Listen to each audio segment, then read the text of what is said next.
นะย้ายหมู่บ้านก็ปังคักเนาะจ้ะเออเรียกกับเขาดีครับเยอะ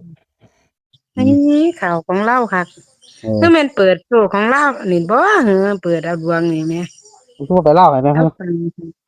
ยังก็คือบ่ไปลาวให้มื้อนี้เพิ่นว่าสิเอาไปลาวอยู่เด้เจ้เอออย่าสิเอาไปลาวแหน่ให้มันฮอดลาวแหน่อย่าเอาอืแต่น้อยมหลายดอกมันบ่เป็นเงินนั่นดอกแม่นอืมอืมแล้วเล่ากับพ่อได้ใส่ได้เนาะจ้ะอย่างนั้นก็จะได้อยู่พี่น้องบางไงเราต้องมาทางน้อยเพราะว่าแม่คนส่วนใหญ่นเพิ่นทุนมาหลาย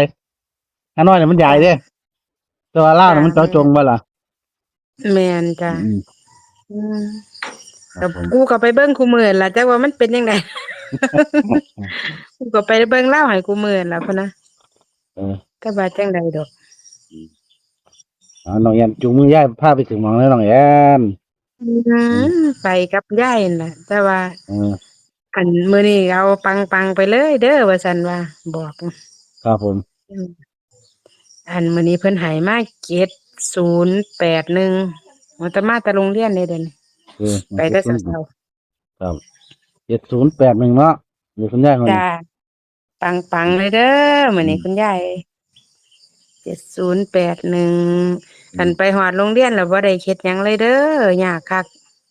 อืบ่ได้จับฮอดมโทรศัพท์บ่มีเวลาก็ดิกเลเออยเดี๋ยวนี้เจ้หนักคักจ้ะอืมเปิดเมื่อไหร่เนาะ เปิดใหม่มีเบิดบ่อันเบิ้นนั่นเพิ่นว่าเบิ้น1นั่นล่ะอืมเอาเบิ้นเบิ่งนี่ไว้โลดว่าซั่นว่าอืมมันบ่แน่นอนเด้ว่าซั่นแม่นอืมก็มาเยอะๆนำมาก็มาเนาะเบิดเนาะจ้ะอันของเจ้าทีเลยบ่กูเพิ่นบอกลงแต่เช้าเน้นตัวใดบ่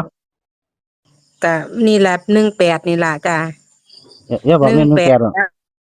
จ้ะยายบอกให้เน้น18มื้อนี้18เพิ่นว่าเพิ่นอืม18กับ08มื้อนี้อืมจ้ะ สามอย่าบอกตัวโอ้สี่ตัวก็บ่ต้องตัดหลายแหมหมอรวยบ่ต้องตัดของเพิ่นหลายแหมเดี๋ยวบอกเอาดีกว่าบ่พระเจ้าเป็นหยังดอก